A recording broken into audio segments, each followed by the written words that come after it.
ಸರ್ವೇಷಾಂ ಶುಭೋದಯಃ. ಯೂಯಂ ಸರ್ವೇ ಕುಶಲಿನಃ ಇತಿ ಅಹಂ ಭಾವಯಾಮಿ. ಎಲ್ಲರೂ ಮನೇಲಿ ಇದ್ದೀರಿ ಅಂತಾದರೆ ಸ್ವಲ್ಪ ಸೇಫ್ ಆಗಿರಿ.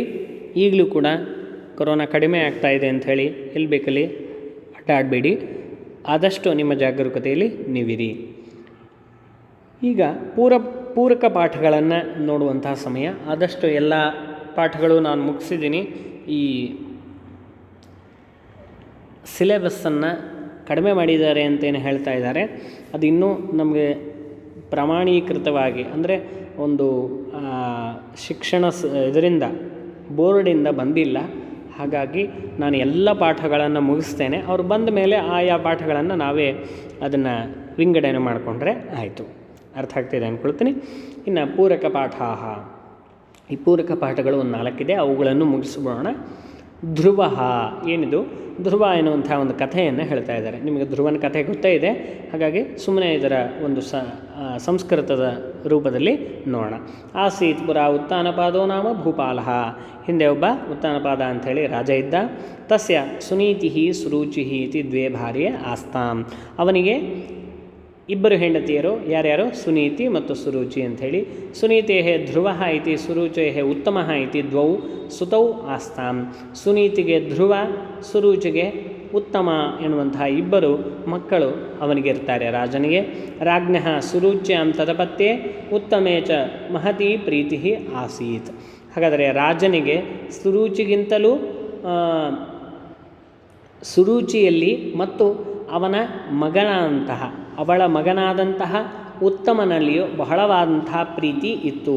ಅಂದರೆ ಸುನೀತಿ ಮತ್ತು ಧ್ರುವನಲ್ಲಿ ಅಷ್ಟಾಗಿ ಪ್ರೀತಿಯನ್ನು ಇಟ್ಟುಕೊಂಡಿರಲಿಲ್ಲ. ಯತಃ ಸ ಕನಿಷ್ಠ ಸುಂದರಿ ಯುವತಿಶ್ಚ.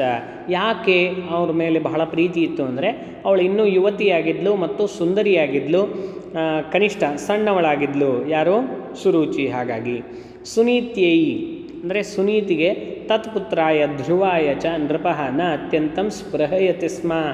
ಅವನು ಸುನೀತಿಯನ್ನು ಮತ್ತು ಅವಳ ಮಗನಾದಂತಹ ಧ್ರುವನನ್ನು ಕೂಡ ಬಹಳವಾಗಿ ಸ್ಪೃಹಯತಿ ಸ್ಪಂದಿಸ್ತಾ ಇರಲಿಲ್ಲ, ಅಥವಾ ಬಯಸೋದು ಅಂದರೆ ಅವ್ರಿಗೇನು ಬೇಕು ಅದನ್ನು ಕೊಡೋದಾಗಲಿ, ಅವರನ್ನು ಪ್ರೀತಿ ಮಾಡೋದಾಗಲಿ ಯಾವುದನ್ನು ಮಾಡ್ತಾ ಇರಲಿಲ್ಲ.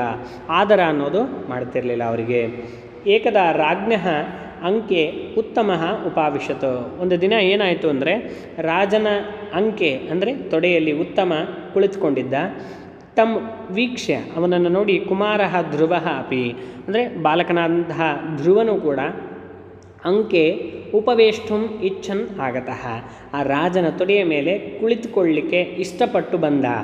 ತದ್ ಅಸಹಮಾನಃ ಸುರುಚಿ ನೃಪತೆ ಸಮಕ್ಷಂ ಧ್ರುವಂ ಅವದತ್. ಅದನ್ನು ಸಹಿಸದೇ ಇರುವಂತಹ ಸುರುಚಿ ಏನು ಮಾಡಿದ್ಲು? ರಾಜನ ಸಮಕ್ಷಮವಾಗಿ ಧ್ರುವನಿಗೆ ಹೇಳ್ತಾಳೆ, ಧ್ರುವ ಮಾರೋಹ ನೃಪತೆ ಅಂಕಂ. ಧ್ರುವ ನೀನು ಏರಬೇಡ.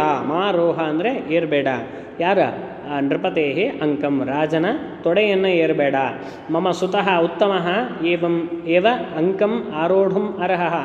ನನ್ನ ಮಗನಾದಂತಹ ಉತ್ತಮನೇ ಈ ರಾಜನ ತೊಡೆಯನ್ನು ಏರಲಿಕ್ಕೆ ಅರ್ಹನಾದಂತಹ ವ್ಯಕ್ತಿ. ಸಹ ಏವ ಪಿತುಃ ಪ್ರಿಯತಮಃ ನತ್ವಂ. ಅವನೇ ತಂದೆಗೆ ಪ್ರಿಯನಾದವನೂ ಕೂಡ ನೀನು ಅಲ್ಲ. ದೂರಂ ಗಚ್ಚ ಶೀಘ್ರಂ. ನೀನು ದೂರದಲ್ಲಿ ನಿಲ್ಲು, ಹೋಗು ಅಂಥೇಳಿ ಕಳಿಸಿಬಿಟ್ಲು. ಆಗ ತಸ್ಯಾಹ ವಚನೇನ ಅತೀವ ದುಃಖಿತಃ. ಅವಳ ಮಾತಿನಿಂದ ಅವನು ಬಹಳ ದುಃಖಿತನಾದಂಥ ಧ್ರುವ ಏನು ಮಾಡಿದ? ರುದನ್ ಅಳತಾ ಮಾತುಹು ಸಮೀಪಂ ಅಗಚ್ಚನ್. ತಾಯಿಯ ಹತ್ತಿರ ಓಡಿ ಬರ್ತಾನೆ. ಸರ್ವಂ ವೃತ್ತಾಂತಂ ಎಲ್ಲ ವೃತ್ತಾಂತವನ್ನು ನ್ಯವೇದಯತ್. ಅವನು ಹೇಳ್ದ, ಹೀಗೀಗಾಯಿತು ಅಮ್ಮ, ನಾನು ಕೂತ್ಕೊಳ್ಳಿಕ್ಕೆ ಹೋಗಿದ್ದೆ, ಚಿಕ್ಕಮ್ಮ ಬೈದು ಕಳಿಸ್ಬಿಟ್ಲು ಅಂತ. ಕಥಮಹಂ ಪಿತುಃ ಪ್ರಿಯ ಭವೇಂ. ನಾನು ಯಾವಾಗ ನನ್ನ ತಂದೆಗೆ ಪ್ರೀತಿ ಪಾತ್ರನು ಆಗ್ತೇನೆ, ಹೇಗಾಗ್ತೀನಿ ಅಂತ ಕೇಳಿದ. ಕಥಂ ವಾ ಸಿಂಹಾಸನಂ ಆರೋಢುಂ ಯೋಗ್ಯ ಭವೇಂ. ಹೇಗೆ ನಾನು ಈ ಸಿಂಹಾಸನವನ್ನು ಏರಲಿಕ್ಕೆ ಯೋಗ್ಯನಂತಹ ವ್ಯಕ್ತಿ ಆಗ್ತೀನಿ ಅಂಥೇಳಿ ಅಪೃಚ್ಛತ್ ಕೇಳಿದನು. ತದಾ ಸುನೀತಿ.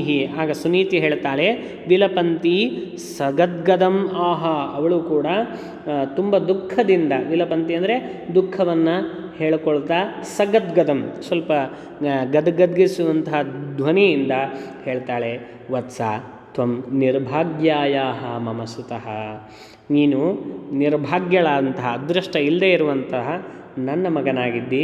ಅತಃ ಏವ, ಆದ್ದರಿಂದಲೇ ನಿನಗೆ ತೇ ನ ಅಧಿಕಾರ, ನಿನಗೆ ಅಧಿಕಾರ ಇಲ್ಲ.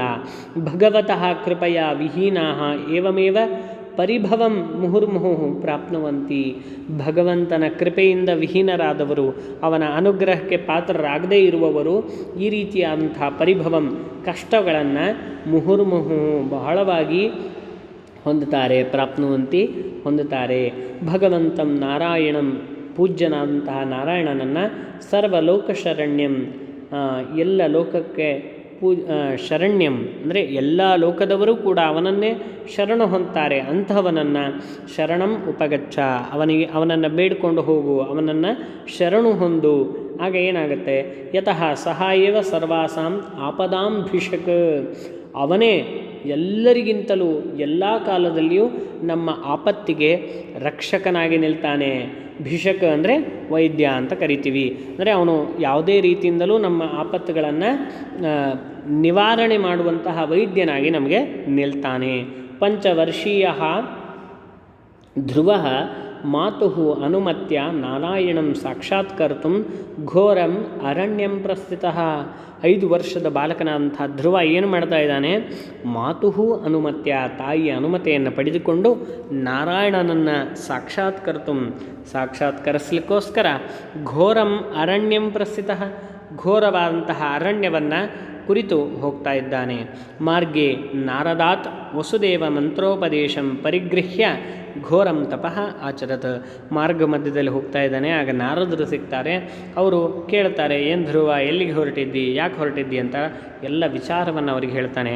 ನಾರದರಿಗೆ ಅವನ ಮೇಲೆ ಬಹಳ ಕರುಣೆ ಬಂದು ಅವರೇನು ಮಾಡ್ತಾರೆ, ವಾಸುದೇವ ಮಂತ್ರವನ್ನು ಉಪದೇಶ ಮಾಡ್ತಾರೆ. ಓಂ ನಮೋ ಭಗವತೆ ವಾಸುದೇವಾಯ ಎನ್ನುವಂತಹ ಒಂದು ಮಂತ್ರವನ್ನು ಉಪದೇಶ ಮಾಡಿ ಅವನಿಗೆ ಕೊಟ್ಟು ಅವನನ್ನು ಒಂದು ಒಳ್ಳೆಯ ಆಶ್ರಮಕ್ಕೆ ಅಥವಾ ಒಳ್ಳೆಯ ಜಾಗಕ್ಕೆ ಕರೆದುಕೊಂಡು ಹೋಗಿ ಅವನನ್ನು ಬಿಡ್ತಾರೆ. ಪರಿಗೃಹ್ಯ ಘೋರಂ ತಪಃ ಆಚರನ್, ಆ ಮಂತ್ರೋಪದೇಶವನ್ನು ತೆಗೆದುಕೊಂಡು ಘೋರವಾದಂತಹ ತಪಸ್ಸನ್ನು ಆಚರಣೆ ಮಾಡ್ತಾನೆ. ನಿದ್ರಾಂ ಆಹಾರಂ ಪಾನೀಯಂ ಚ ಪರಿತ್ಯಜ್ಯ ಚಿರಂ ಹರಿಂ ಅಧ್ಯಾಯತ್, ನಿದ್ರೆಯನ್ನು, ಆಹಾರವನ್ನು, ನೀರಡಿಕೆಯನ್ನು ಎಲ್ಲವನ್ನು ಪರಿತ್ಯಾಗ ಮಾಡಿ ಚಿರಂ ಬಹಳ ಕಾಲ ಹರಿಂ ಸ್ವಾಮಿಯಾದಂತಹ ನಾರಾಯಣನನ್ನು ಅಧ್ಯಾಯತ್ ಅವನು ಏನು ಮಾಡ್ತಾನೆ, ಸೇವಿಸ್ತಾನೆ. ಭಕ್ತಿವಶ್ಯ ಭಗವಾನ್ ತಸ್ಯ ಪುರತಃ ಪ್ರಾದುರಭವತ್, ಭಕ್ತಿಗೆ ವಶನಾದಂತಹ ಭಗವಾನ್ ನಾರಾಯಣನು ತಸ್ಯ ಪುರತಃ ಅವನ ಮುಂದೆ ಪ್ರಾದುರಭವತ್ ಪ್ರತ್ಯಕ್ಷನಾಗ್ತಾನೆ. ದರ್ಶನ ಮಾತ್ರೇಣ ಪುಲಕಿತಃ, ದರ್ಶನದಿಂದಲೇ ಅವನು ಪುಳಕಿತನಾದಂತಹ ಅಂದರೆ ಒಂದು ರೀತಿ ರೋಮಾಂಚನಗೊಂಡಂತಹ ಧ್ರುವನು ಬಹುಧಾ ಅಸ್ತೌತ್, ಅವನನ್ನು ಬಹಳ ರೀತಿಯಿಂದ ಸ್ತೋತ್ರ ಮಾಡ್ತಾನೆ. ಸಂತುಷ್ಟೋ ಭಗವಾನ್ ವಿಷ್ಣು, ಅವನೇನು ಸ್ತೋತ್ರ ಮಾಡ್ತಾನೆ ಹೇಳ್ರಿ ನೋಡೋಣ. ನಾರಾಯಣಾಯ ಪರಿಪೂರ್ಣ ಗುಣಾರ್ಣವಾಯ ವಿಶ್ವೋದಯ ಸ್ಥಿತಿಲಯೋ ನಿಯತಿಪ್ರದಾಯ ಜ್ಞಾನಪ್ರದಾಯ ವಿಬುಧಾಸುರ ಸೌಖ್ಯ ದುಃಖ ಸತ್ಕಾರಣಾಯ ವಿತತಾಯ ನಮೋ ನಮಸ್ತೆ ಅಲ್ವಾ. ಯೋಂತ ಪ್ರವಿಶ್ಯ ಮಮ ವಾಚ ಮಿಮಾಂ ಪ್ರಸುಪ್ತಾಂ ಸಂಜೀವಯದ್ಯಖಿಲ ಶಕ್ತಿಧರಸ್ವಧಾಮ್ನ ಅನ್ಯಾಂಶ್ಚ ಹಸ್ತಚರಣಶ್ರವಣತ್ವಗಾದೀನ್ ಪ್ರಾಣಾನ್ನಮೋ ಭಗವತೆ ಪುರುಷಾಯ ತುಭ್ಯಂ. ನನ್ನ ಒಳಗಡೆ ನಿಂತ್ಕೊಂಡು ಮಾತನಾಡಿಸುತ್ತಿರುವವನು ನೀನೇ, ನನ್ನ ಎಲ್ಲ ರೀತಿಯ ರಕ್ಷಣೆಯನ್ನು ಮಾಡುತ್ತಾ ಇರುವವನು, ಒಳಗೂ ಹೊರಗೂ ನಿಂತ್ಕೊಂಡು ಮಾಡ್ತಾ ಇರುವವನು ನೀನೇ ಅಂಥೇಳಿ ಅವನನ್ನು ಸ್ತೋತ್ರ ಮಾಡ್ತಾನೆ. ಸಂತುಷ್ಟ ಭಗವಾನ್ ವಿಷ್ಣು, ಸಂತುಷ್ಟನಾದಂತಹ ಭಗವಂತನಂತಹ ವಿಷ್ಣು ಏನು ಮಾಡ್ತಾನೆ, ವತ್ಸ ಚಿರಕಾಲಂ ಇದಂ ರಾಜ್ಯಂ ಧರ್ಮೇಣ ಪಾಲಯ ಅಂಥೇಳಿ ವರವನ್ನು ಕೊಡ್ತಾನೆ. ಈ ಬಹಳಷ್ಟು ದಿವಸಗಳ ಕಾಲ ನೀನು ಈ ರಾಜ್ಯವನ್ನು ಧರ್ಮದಿಂದ ಪಾಲಿಸು ಅಂಥೇಳಿ ಒಂದು ಅನುಗ್ರಹವನ್ನು ಮಾಡ್ತಾನೆ. ಇತ್ಯನುಗೃಹ್ಯ ಧ್ರುವಂ ಪದಂ ಅಯಚ್ಛತ್, ಅವನಿಗೆ ಧ್ರುವಂ ನಿಶ್ಚಯವಾದಂತಹ ಪದವನ್ನು ಅವನಿಗೆ ಕೊಡ್ತಾನೆ. ಆದ್ದರಿಂದ ಅವನು ಯಾವಾಗಲೂ ಲೋಕದಲ್ಲಿ ಧ್ರುವ ಅಂದರೆ ನಿಶ್ಚಯವಾದ ಪದವಿಯನ್ನು ಹೊಂದಿದವ, ನಾರಾಯಣನ ಮನಸ್ಸಿನಲ್ಲಿ ಎನ್ನುವಂತಹ ಒಂದು ಪ್ರಖ್ಯಾತಿಯನ್ನು ಹೊಂದುತ್ತಾನೆ. ಮಕ್ಕಳೇ, ನಮಗೆ ಅರ್ಥ ಆಗುತ್ತೆ, ಇಲ್ಲಿ ನಾವು ಕೂಡ ದೇವರ ಮನಸ್ಸಿನಲ್ಲಿ ನಿಶ್ಚಯವಾದ ಪದವಿಯನ್ನು ಹೊಂದಬೇಕು ಅಂತಾದರೆ ಧ್ರುವನಷ್ಟೇ ಪ್ರಾಮಾಣಿಕವಾಗಿ ಮತ್ತು ಭಕ್ತಿಯಿಂದ ನಾವು ಬೇಡಿಕೊಂಡಾಗ ಮಾತ್ರ ನಮ್ಮ ಕೆಲಸಗಳಿಂದ ಆ ನಾರಾಯಣ ತೃಪ್ತಿ ಆಗ್ತಾನೆ ಎನ್ನುವಂತಹ ಸಂದೇಶವನ್ನು ಈ ಪೂರಕ ಪಾಠ ನಮಗೆ ಕೊಡ್ತಾ ಇದೆ. ನಮಗೆಲ್ಲರಿಗೂ ಎಲ್ಲ ಪದಗಳ ಅರ್ಥ ಆಗಿದೆ ಅಂದ್ಕೊಳ್ತೀನಿ. ಅರ್ಥ ಆಗಿದೆ ಅಂತಾದರೆ ಬರೆದಿಟ್ಕೊಳ್ಳಿ. ಯಾವುದಾದ್ರೂ ಡೌಟ್ಸ್ ಇದ್ದರೆ ಅದನ್ನು ನನಗೆ ಮೆಸೇಜ್ ಮಾಡಿರಿ. ಆನಂತರ ಅದನ್ನು ಒಂದು ನೋಟ್ಸ್ನಲ್ಲಿ ಅಭ್ಯಾಸವನ್ನು ಬರೆದಿಟ್ಕೊಳ್ಳಿ. ಮತ್ತು ಎಲ್ಲ ನೋಟ್ಸ್ಗಳನ್ನು ಮತ್ತೊಮ್ಮೆ ನಾವು ಸಂಗ್ರಹಿಸಿ ಪಾಠವನ್ನು ಮುಗಿದ ಮೇಲೆ ವಿಚಾರಗಳನ್ನು ಮಾಡ್ತಾ ಹೋಗೋಣ. ಸರಿನಾ?